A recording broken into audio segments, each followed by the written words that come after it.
Who's back?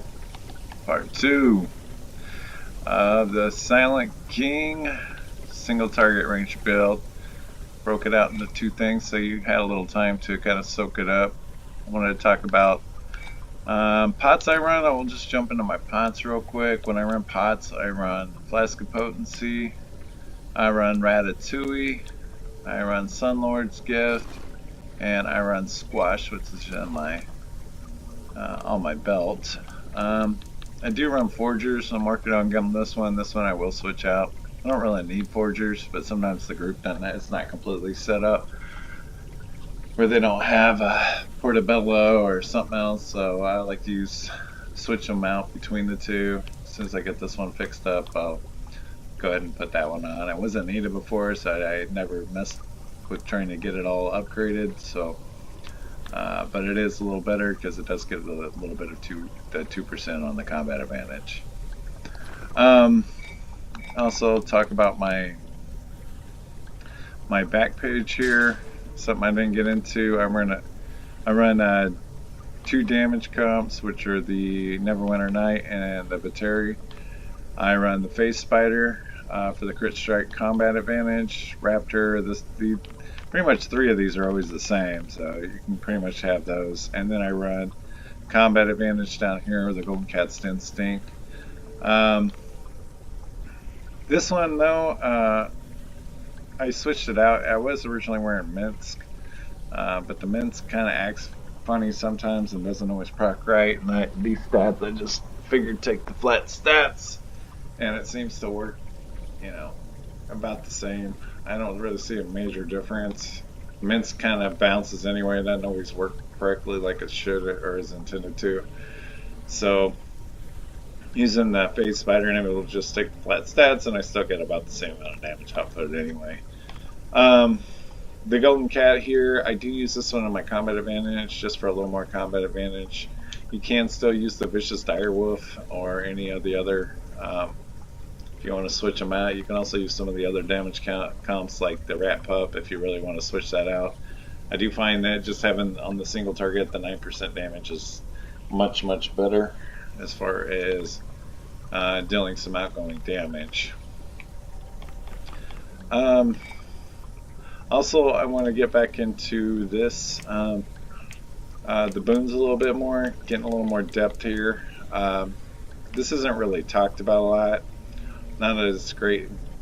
I mean, I usually just kind of breeze through it, but I will tell you that you probably want to go with, you want to get 2 up here. You definitely want to get Blessed Advantage and Bloodlust. I was talking to other friends of mine that run Rangers, and this is definitely nice because of the recharge speed. It'll help in the group. You do need a little bit of recharge speed. I don't talk about that in depth either. I said about 12%. You don't have to have it all maxed out or anything. Let's see, this is 9.3 and not even 12%. So I don't have a ton of recharge speed on here, but I have just enough to kind of push it over. There's a little bit of filling in between with the at-wills, where you're going to be hitting at-wills in between the rotations. So yeah. Also, I wanted to share a little bit on, I had another little build I run. This is the main build that I run. I run this in, most groups. It is set up to be able to be pretty close to maxed out. It'll max out everything except for combat advantage. Combat advantage I think is like 115, but it's pretty close on being maxed out if you just follow everything in the build. But I do also there are several times where I'm running and people don't always have everything that they need. So I do run a slightly different modification of that. Most of the gear is all the same. I'm not going to go back over these pieces. I'm just going to highlight the pieces that change. I do change out for combat advantage. I still keep the shirt on that has the AP gain. The ring and the rings are the same. I still keep those on.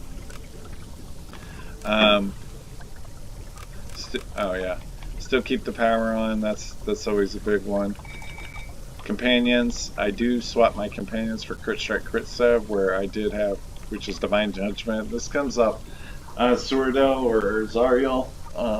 They're both pretty expensive companions, but if you happen to have one, you know, I'd snatch that up. You could still use the other one for a little bit extra, and I still run the Golden Cat's Instinct. So basically what I do is just fill in, kind of swap out a little bit just to balance out. I do change all of my talismans and over to the, or companion stuff gear over to the talismans, which is the crit strike, crit sev. This one remains the same. Mount, I don't change the power, but I do change this to combat advantage crit sev just so I can stay capped. And this one, the only thing is the crit sev is going to be about 115. So this isn't quite max stat. The combat advantage is going to be about the same. Crit strike is going to be the same. Accuracy is still going to hit your 90 once you're potted up, and your power is going to be the same. So it's just a couple little different ways that I ran it, because some of the groups don't always have everything that you need there.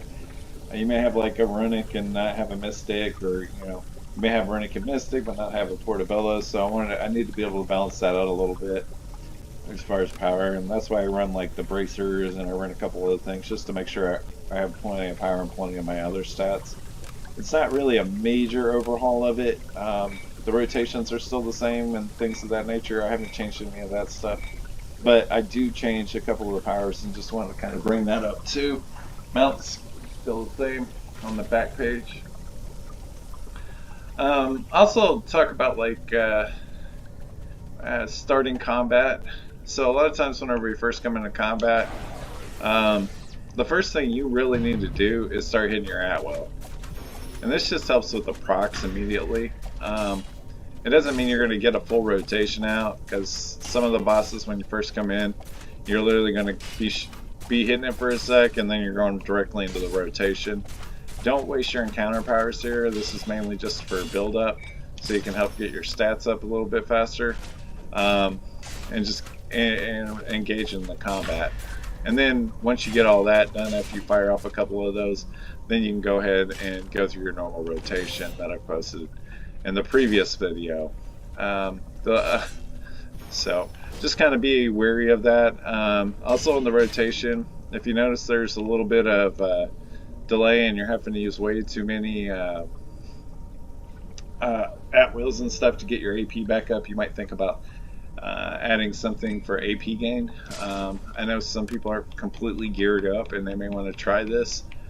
So I'm going to tell you that AP gain is super important. And you do have to have just enough recharge speed. But because like Thorn Roots, you're able to drop that. So when I drop Thorn Roots, that's just going to sit here and proc up all of my, it's going to proc up that belt and it's going to keep it proc. So pretty much anything that, and it's also doing my recharge speed at the same time. So right here, my recharge speed goes up to 27% when it starts procking. So those are just kind of things to be aware of.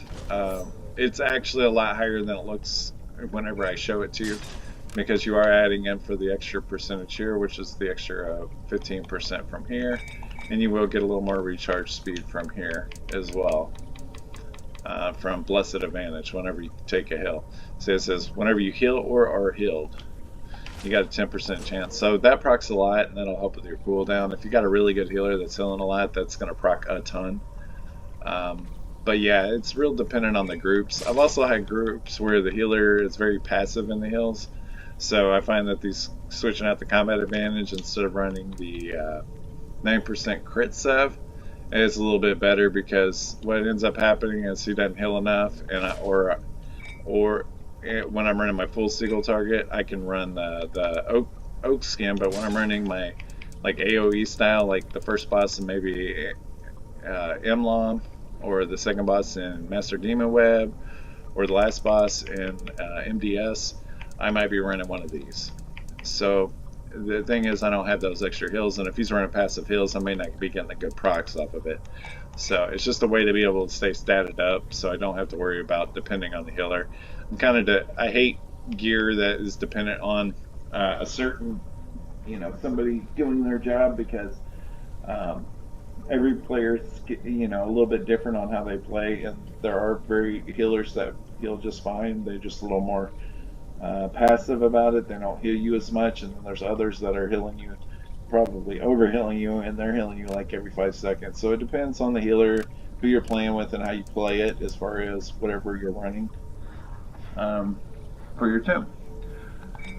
So, and if you do this right, you should be able to switch stances very smoothly, and there shouldn't be like a major deal in between.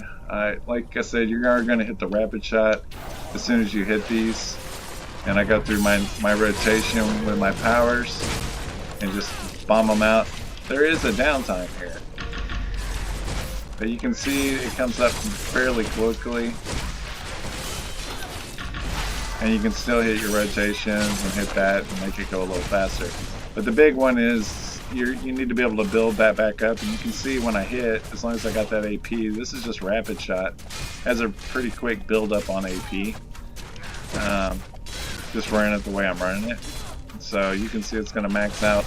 Usually you'll have to get a few shots out, but when you combine that with the few encounters that you're hitting, you should be able to hit that 50% pretty quick. You shouldn't be just hitting it for hours on end, but you can use it as a filler if you don't quite have all the pieces, like if you don't have all the tacticians yet, or if you don't have all this extra stuff, you can kind of fill it in with the at will. But when this thing's lined up and banging, it's going to it does quite a bit of damage. So I wanted to separate this into a separate video just to make sure that I could cover the extra stuff and kind of talk about them a little more. The other one was a little lengthy, so I wanted to keep this one short and sweet and just go over the pots and other things of that nature and the companions and what I actually do run on the back page, which isn't like a major or difference, but it's enough just to help you out as you're coming through here, because you got to be able to play situationally and you got to be able to change up whenever you're playing, And a couple things is like that I see most rangers when they're doing this is they're not lining up with the artifacts. You need to line up with everyone, make sure you're in that rotation. That's why I put the rotation in my last video, so you could have that. It'll be linked down below, so you can click on that and go review it and check out the rotations. There are 3 different rotations there. I have one for the AoE, I have the original one I hit, I usually use that for most content, but sometimes when you're dropping at the beginning you need to use the other rotation where you drop throwing more than the artifacts. So just be aware of that, be aware of what you're doing, and just kind of pay attention to that stuff. So if you line up with everybody else, because you want the artifact, that's where you're going to get a lot of your big damage out. So during that rotation. So just kind of be wary of that and make sure you line it up with everybody else or you're going to lose that damage. Also make sure you're getting that combat advantage. You can't stress this enough. New players and new rangers especially, I see them off to the side of the boss and they're not even getting combat advantage because not everybody always runs the Scorpion. And a Scorpion, in my opinion, doesn't need to be ran, except in a few situations. It's nice to have sometimes, but really most of the time you don't even need it. I'd rather just have another damage comp there. So in the end, it's just, it's one of those things. Like the dragon and Master Layer of the Dragon, a lot of times it's up against the wall, so it's nice to have a Scorpion there so you can get the combat advantage, but that's because you have a hard time getting behind him because he'll tail swipe you, so you need to be to the side. And the tank needs to be in front, so it's really hard to be behind. There'll be situations like that where that is a very useful companion, but for the most part, I'd rather just have damage companions. I've been playing this game for 10 years, so lining up combat advantage is an easy thing. Just get opposite of the tank and bang away. All right, good luck to y'all.